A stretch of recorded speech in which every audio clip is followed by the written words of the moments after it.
What's up, everybody? Do you sometimes feel timid or wish you were a little bit braver? Well, you're in luck because today's episode, we're going to be going over a few quick fixes for how to be daring. This is the Existential Stoic podcast. I'm Randy. That's Danny. What's going on, Danny? What's up, Randy? Now, Danny, would you consider yourself a daring person? I don't know. Honestly, I don't know. Maybe. Yeah, sometimes. Mhm. This is a hard one because I feel like it's like I get stuck with some of these terms where I feel like they're like pop kind of like popular notions, and I don't know if like they really if they say anything or not. I don't know. I think you should be daring in the sense of like going for things, but I don't. Yeah, it's a hard one to pin down sometimes. Yeah. The first thing that pops into my mind when I think of the word daring is Darkwing Duck, like Donald Duck superhero. Like that's literally the thing that comes to mind when I think about how to be daring.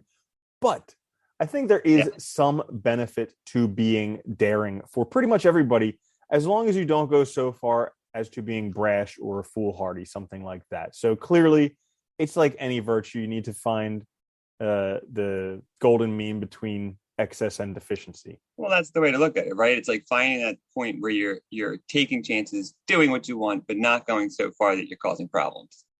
you know? Bingo. Bingo. So today Boom. we were going to cover three quick fixes each. I'm going to go first because I introduced today. So the first one that I have for how to be daring is always volunteer. Now, I'm not sure if you guys noticed this, but whenever they ask for a volunteer, the whole room goes quiet, like all the time. Yeah. People are so timid to volunteer for anything. And it's not like the military where they ask for a volunteer and then they Yeah. just pick you and you have to go run out to a battlefield to your death. Like, that's not the volunteer Yeah. they're asking for in almost all situations. So, Or stand in front of I, nuclear bombs that are going off for testing. right. Yeah, exactly. Yeah. So like I just made it a habit that whenever like literally instantaneously, whenever somebody says, "Do we have a volunteer?" I just all the time, me. Because it breaks the ice for everybody else. Yeah, sure, it's daring. And sometimes I don't know what I'm getting into. Like one time it backfired because I kind of have a fear of being alone by myself in the woods. And then they asked for a volunteer, and I was like, "Yep." And they're like, "Okay, you're staying in that cabin out there in the middle of the woods by yourself." And I like literally couldn't sleep that night. I was terrified. But other than that, I mean, it's been really, really good. No, I think that's a good one too, because I think like, at the very least start on those. Like I think a lot of people when they ask for volunteer, like a lot of people do want to do it. So at least start on those times when it's something you're interested in and then go from there. But yeah, it's a good one because I think you're at least putting yourself out there, you're trying new things. And like you said, you don't even know all the time what you're volunteering for. So it forces you to take on things that you don't even know you can do. And then you figure out how to do it, which is a great way to, I think, to be daring. That's a good one. I like that. Um, my first one is be yourself. Because I think this is, crucial to doing anything or really like, making anything of ourselves, taking chances. We have to know ourselves too. And we also have to go after what we want. So I think being yourself is important because if you know yourself, you can take the right types of chances, not be rash. You can do the things that are right for you and dare to be you, as they say. Yeah, Yeah. that's a really good one because most people are so busy conforming that they don't actually realize who they are. And it doesn't take it doesn't take any courage whatsoever to conform. You're Yeah. just missing out on anything that could be. And so yeah, No, it's like the easiest I thing in think the that's a world, great one, right? Dan. And I think My we get next caught up. Oh, go so ahead. yeah, my so my next one is feel the fear and do it anyways. So this is one where a lot of us have a lot of things that we're afraid of, but most of the time you survive it anyways. So like just embracing that fear, because if you get stopped in the fear, then the fear just continues to grow. As soon as you take action, the fear disappears. And so like this is something that I've personally done. Like I'm just going to share all my fears on this episode. I also, scared of heights. I get weak in the knees up at very high heights. But I went to this building that had one of these skywalks, and I wasn't thinking about it. I was like, piece of cake, whatever. I got up there and I looked You mean like down. the glass bottom? Yeah, like the glass, and then you can see 100 floors down. That's cool. Yeah. Yeah. So I went to it, and the first time I went, I looked down and I literally like I laid down on the ground and I was like, I can't do this. I couldn't walk onto the glass. But then I was like, I can't live with myself if I do that. If I succumb to that fear, so I had to go back another time to do it. But Oh God. yeah, because you feel the fear, you do it anyways, and then you get over it. I still don't want to do it again. And I still have to do like bungee jumping and skydiving. But it's just like being daring by being willing to approach that fear. It's funny.